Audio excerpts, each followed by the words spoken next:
नमस्कार दोस्तों। यूपीएससी 300 की सीरीज़ में हमारा अगला टॉपिक है जैविक विविधता अभिसमय, जिसको सीबीडी कहते हैं, कन्वेंशन ऑन बायोलॉजिकल डाइवर्सिटी। इस पे हम बात करेंगे और देखेंगे कि कहाँ कहाँ से प्रश्न पूछे जा सकते हैं। बहुत ज़्यादा इंपॉर्टेंट टॉपिक है इस साल के लिए। मैंने क्या किया है, इन्वायरमेंट के जितने भी टॉपिक सेलेक्ट किए थे उन सब की लगभग सबकी नोट्स तैयार कर ली हैं और आपको उपलब्ध करा दी हैं। अगर अभी तक आपके पास नहीं है तो वीडियो के डिस्क्रिप्शन में जाइए, वहाँ एक वीडियो मिलेगी, उसमें जानकारी आपको मिल जाएगी। ठीक है, चलिए अब देखते हैं कि कहाँ कहाँ से प्रश्न बन सकते हैं। बहुत ज़्यादा इंपॉर्टेंट है ये। एक चीज़ मैं क्लियर कर दूं, मुझे लगता है कि कई लोगों को शायद पता न हो, वैसे उम्मीद तो ये भी है कि आपको पता होगा कि जैविक विविधता क्या होती है, बायोलॉजिकल डाइवर्सिटी क्या होती है। जैसे मान लीजिए कि एक क्षेत्र है यहाँ पे, ठीक है। अब इस क्षेत्र में पेड़ है, ठीक है, ऐसे ऐसे पेड़ बना देते हैं।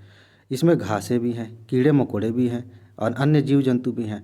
तो इनकी जो विविधता है, विभिन्नता है, तरह तरह के, जैसे घास है तो बहुत तरह की घासें हैं, बहुत तरह के पेड़ हैं, बहुत तरह के कीड़े मकोड़े हैं, जानवर हैं। इस विविधता को मोटे तौर पर, सामूहिक तौर पर हम कह सकते हैं कि यह जैविक विविधता है, सिंपल। और उसी को संरक्षित करने के लिए यह कन्वेंशन हुआ था। कब? 1992 में हुआ था। देखिए यहाँ 93 लिखा है ना, कहीं कहीं पे 92 लिखा होता है, 1992 लिखा होता है, कंफ्यूज नहीं होना। 1992 में कन्वेंशन हुआ था और 1993 में लागू हुआ। क्वेश्चन यहाँ से भी बन सकता है। कई बार सीधे सीधे नहीं पूछा जाता कि बताइए कब लागू हुआ, लेकिन इस तरह से सेंटेंस बनाया जाता है यूपीएससी के द्वारा, जिसमें ये बात निहित होती है कि अगर आप ये बात जानेंगे तभी आप उसे सही कर पाएंगे। इस तरह के बहुत सारे क्वेश्चंस आते हैं। ठीक, अब एक और चीज़, इस तरह के प्रश्न में, मतलब प्रश्नों में इस तरह का शब्द इस्तेमाल होता है तो आप ध्यान रखिएगा। बहुत सारी ऐसी संधियां हैं जो सलाहकारी प्रकृति की हैं, मतलब आपने उस पर हस्ताक्षर किए हैं तो आप चाहे माने उसे या ना माने, उसे लागू करें ना लागू करें, कोई बात नहीं। कुछ संधियां ऐसी होती हैं जिन्हें लागू करना अनिवार्य होता है, बाध्यकारी होती हैं, उसी नेचर की यह है सीबीडी। तो पूछा जा सकता है कि क्या यह बाध्यकारी है? जी हाँ, यह बाध्यकारी है। यहाँ से क्वेश्चन बन सकता है। अब देखिए, प्रश्न का एक हिस्सा ये है, यहाँ से भी प्रश्न बनाया जा सकता है कि सीबीडी के प्रमुख उद्देश्य क्या हैं।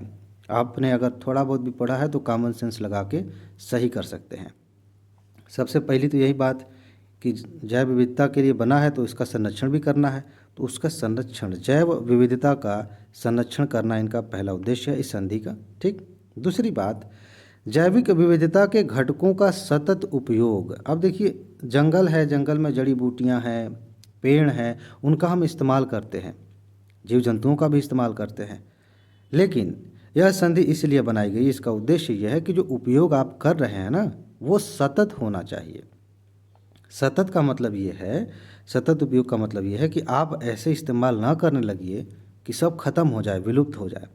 आप इस तरह से इस्तेमाल करिए कि वो धीरे धीरे, जैसे मान लेते हैं कि आपने इतना लिया यहाँ से नेचर से, थोड़े समय बाद ये रिकवरी इसकी हो गई, तो ये सतत हो गया, लगातार उसकी भरपाई होती रहेगी, लगातार इस्तेमाल होता रहेगा। समझ रहा है? ये बात है ताकि आने वाली पीढ़ियों को इन चीज़ों की कमी ना हो और ये चीज़ें विलुप्त ना हो जाएं, ख़त्म ना हो जाएं हमेशा के लिए। ठीक है, अगला अगला क्या है भाई? आनुवांशिक संसाधनों के उपयोग से होने वाले लाभों का उचित और न्याय संगत वितरण।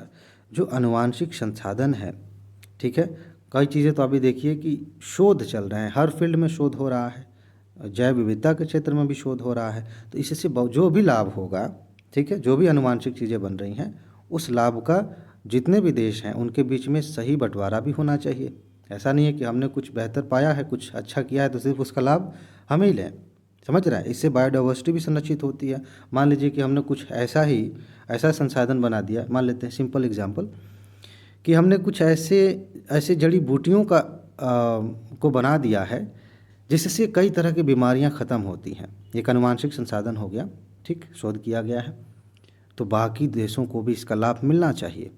ठीक, उस पर बात होगी, कैसे वितरण होगा, न्याय संगत तरीके से इसका उपाय निकाला जाएगा। ऐसे बहुत सारी चीज़ें हो सकती हैं। ठीक है, चलिए अब आगे बढ़ते हैं। प्रश्न कहाँ से बन सकता है? यहाँ देखिए, लगभग सभी देशों ने इसकी पुष्टि की है। अमेरिका ने इस संधि पर हस्ताक्षर तो किए हैं लेकिन पुष्टि नहीं की है, ये ध्यान रखेंगे, क्योंकि हो सकता है कि इस तरह से क्वेश्चन में कहीं कोई बात पूछ ली जाए। अब एक प्रश्न का बहुत इंपॉर्टेंट हिस्सा यहाँ से उठाया जा सकता है कि सीबीडी का जो सचिवालय है वो मॉन्ट्रियल में है। मॉन्ट्रियल कहाँ है? कनाडा में है। और फिर से ध्यान दीजिएगा, ये जो सचिवालय है यह UNEP, इसके बारे में हम पढ़ेंगे, संयुक्त राष्ट्र पर्यावरण कार्यक्रम के तहत संचालित होता है। पूछा जा सकता है, इम्पोर्टेंट है कि यह इसका सचिवालय, सीबीडी का सचिवालय किसके तहत संचालित होता है? UNEP के तहत। ठीक है, चलिए आगे बढ़ते हैं। अगली बात क्या है? इसी के तहत कार्टाजेना प्रोटोकॉल हुआ था। अब देखिए यहाँ से क्वेश्चन बनने की संभावना बहुत ज़्यादा है, ध्यान दीजिएगा। वर्ष 2000 में, सन 2000 में जैव सुरक्षा पर एक पूरक समझौते के तौर पर, सीबीडी का ही एक पूरक समझौता है, कार्टाजेना प्रोटोकॉल अपनाया गया था। दो तरह से प्रश्न, पहला ये कि कार्टाजेना प्रोटोकॉल कब हुआ, कब आया, कब अपनाया गया, और दूसरी बात इसका संबंध किससे है? सीबीडी से भी है, जैव सुरक्षा से भी है। ठीक, यह 2003 में लागू हुआ, 2000 में अपनाया गया, 2003 में लागू हुआ। अच्छा, अब इसके बारे में थोड़ा सा और जानते हैं। यह प्रोटोकॉल आधुनिक जैव प्रौद्योगिकी के परिणाम स्वरूप संशोधित जीवित जीवों द्वारा उत्पन्न संभावित जोखिमों से जैविक विविधता की रक्षा करता है। सिंपल कर देते हैं इसको। ये कहा गया है कि जो नई नई बायोटेक्नोलॉजीज़ आ रही हैं उससे आपने कोई ऐसा जीव बना दिया जिससे कोई आगे चल के कोई खतरा हो सकता है, कोई ऐसी प्रजाति विकसित हो गई जिससे बाकी प्रजातियों को खतरा हो सकता है, तो उससे सुरक्षा कौन करेगा? उसके लिए कोई रोड मैप तो होना चाहिए ना, उसके लिए कोई व्यवस्था होना चाहिए, फ्रेमवर्क होना चाहिए। वही है ये कार्टाजेना प्रोटोकॉल। सिंपल पूछा जा सकता है कि इसका मकसद क्या है, इसका उद्देश्य क्या है? आप सीधा सीधा कहेंगे जो संशोधित जीवित जीव होंगे नई बायोटेक्नोलॉजी से, उनसे जोखिम जो होने वाला है उसी से सुरक्षा करने के लिए बनाया गया है। कब लागू हुआ? 2003 में। चलिए आगे बढ़ते हैं नगोया प्रोटोकॉल के बारे में। यह उसी के तहत है, सीबीडी के तहत। ठीक, अब देखिए बहुत इंपॉर्टेंट है, इसके बारे में हमने बात किया। उद्देश्यों में आनुवांशिक संसाधनों तक पहुंच सुनिश्चित करने और उनके उपयोग से उत्पन्न होने वाले लाभों के उचित और न्यायसंगत साझाकरण को ध्यान में रखते हुए 2010 में इस प्रोटोकॉल को अपनाया गया था। ठीक है, सिंपल है, इसके बारे में मैंने बता दिया कि कैसा लाभ, किस तरह का लाभ। यह लाभ सबको मिलना चाहिए। COP 10 में, COP 10 हुआ था, जब पार्टीज बैठती हैं तो उसको COP कह देते हैं। तो 10वीं बार जब बैठक हुई थी तो वहाँ अपनाया गया था इसको, नगोया शहर में, जापान का ये। ठीक, और इसको 2014 में लागू किया गया था। इम्पॉर्टेंट है, 2010 में अपनाया गया, 2014 में लागू किया गया। अब देखिए आगे बढ़ते हैं, कुछ और चीज़ें इंपॉर्टेंट हैं। यहाँ देखिए, यह प्रोटोकॉल न केवल सीबीडी के तहत शामिल आनुवांशिक संसाधनों और उनके उपयोग से उत्पन्न होने वाले लाभों पर लागू होता है, बल्कि आनुवांशिक संसाधनों से जुड़े उस पारंपरिक ज्ञान को भी कवर करता है जो सीबीडी और इसके उपयोग से होने वाले लाभों से आच्छादित हैं। मतलब ये है कि कुछ पारंपरिक ज्ञान भी ऐसे हैं जिनका लाभ दूसरों को मिलना चाहिए। किसी दुनिया के किसी एक हिस्से में उसका लाभ मिल रहा है लोगों को, दूसरे हिस्से में लोगों को पता ही नहीं है, तो पता होना चाहिए। ठीक है, चलिए आगे चलते हैं। इसी में COP 10 में आनुवांशिक संसाधनों पर नगोया प्रोटोकॉल को अपनाने के साथ, बहुत ही ज़्यादा इंपॉर्टेंट बात बताने वाला हूँ, अपनाने के साथ जैविक विविधता को बचाने हेतु सभी देशों द्वारा कार्रवाई के लिए 10 वर्ष की रूपरेखा को भी अपनाया गया था। क्या कहा गया है कि जैव विविधता को बचाने के लिए जितने भी देश शामिल थे इसमें कैसे कार्रवाई होगी, उस पर क्या काम होगा, इसके लिए एक रूपरेखा बनाई गई। और उसी रूपरेखा को हम क्या कहते हैं, यहाँ देखिए, यहाँ नीचे लिखा है, मैंने हाईलाइट किया है, पढ़ देता हूँ, पूरी लाइन पढ़ देता हूँ। वर्ष 2010 में नगोया में सीबीडी की कॉन्फ्रेंस ऑफ पार्टीज COP 10 में 2011 से लेकर 20 तक के लिए जैव विविधता के लिए रणनीतिक योजना को अपनाया गया। इसमें पहली बार विषय विशिष्ट, देखिए ध्यान से, विषय विशिष्ट 20 जैव विविधता लक्ष्यों को अपनाया गया।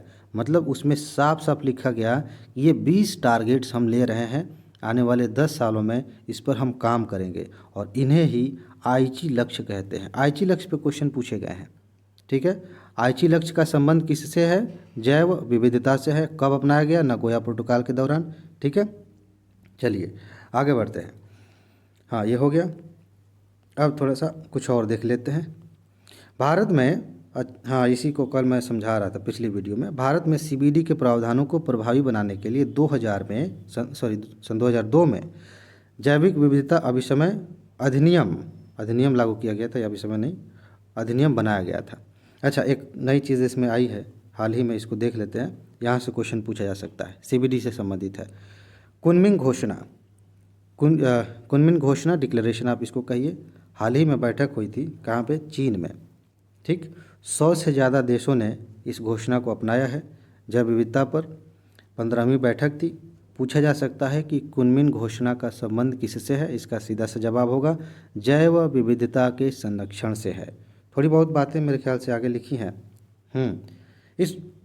इस घोषणा को अपनाने से एक नए वैश्विक जैव विविधता समझौते के लिए आधार निर्मित होगा। सिर्फ इतना याद रखिएगा कि यह घोषणा जैव विविधता से संबंधित है। बाकी जो बातें हैं ये नॉर्मली आप कॉमन सेंस लगा के कर सकते हैं, लेकिन इम्पॉर्टेंट बात यह है कि सीबीडी के तहत तो ये है, लेकिन यह बाध्यकारी नहीं है। सीबीडी संधि जो है उसमें जो बातें हैं वो बाध्यकारी है, उसके तहत एक डिक्लेरेशन आया है और यह अपने नेचर में बाध्यकारी नहीं है। मतलब इसको ध्यान में रखते हुए हम अपने अपने हिसाब से टारगेट रख सकते हैं कि हमें ये वाला टारगेट इस समय पूरा करना है, इस तरह से। ठीक है, ये बाध्यकारी नहीं है। अच्छा, यह पक्षों से निर्णय लेने में जैव विविधता संरक्षण को मुख्य धारा में लाने और मानव स्वास्थ्य की रक्षा में संरक्षण के महत्व को अपनाने का आह्वान करता है। मतलब यह है कि जैव विविधता का संरक्षण भी होना चाहिए, मानव स्वास्थ्य की रक्षा भी होनी चाहिए, इन दोनों को एक साथ लेके चलना है। ठीक, अच्छा, यहाँ इस घोषणा का मुख्य विषय देख लीजिए। हो सकता है, हालांकि यहाँ से क्वेश्चन आने की संभावना कम है, लेकिन सेंटेंस वाला प्रश्न बनाया जाए तो हो सकता है कि इसमें डाल दिया जाए। मुख्य विषय क्या है? पारिस्थितिकी सभ्यता, यानी इसके आगे जोड़ के पृथ्वी पर सभी जीवों के लिए एक साझा भविष्य का निर्माण करना इसका मुख्य विषय है। अच्छा, इसी के तहत ये जो कुनमिंग घोषणा है ना, संरक्षण के लक्ष्य रखे गए हैं 30x30, 2030 तक कुछ बातें हैं, ध्यान से देख लीजिए। 30x30 संरक्षण लक्ष्य की अवधारणा प्रस्तुत की गई है, जो कि COP15 में प्रस्तुत किया गया एक प्रमुख प्रस्ताव है। यह 2030 तक पृथ्वी पर भूमि और महासागरों की संरक्षित स्थिति का 30% वहन करेगा। क्या मतलब है इसका? ये कहा गया है इस लक्ष्य के तहत, ये कुनमिंग घोषणा के तहत ही, कि 2030 तक जितने भी भूमि पर और महासागरों में संरक्षित स्थान होंगे या संरक्षित चीज़ें होंगी, उसका 30% जो है हम इस लक्ष्य के तहत प्राप्त करेंगे। सिंपल सी बात है। ठीक, तो इस सीबीडी और बाकी से जुड़ी हुई चीज़ों के बारे में हमने जान लिया, पर्याप्त जान लिया, इससे ज़्यादा जानने की ज़रूरत नहीं है।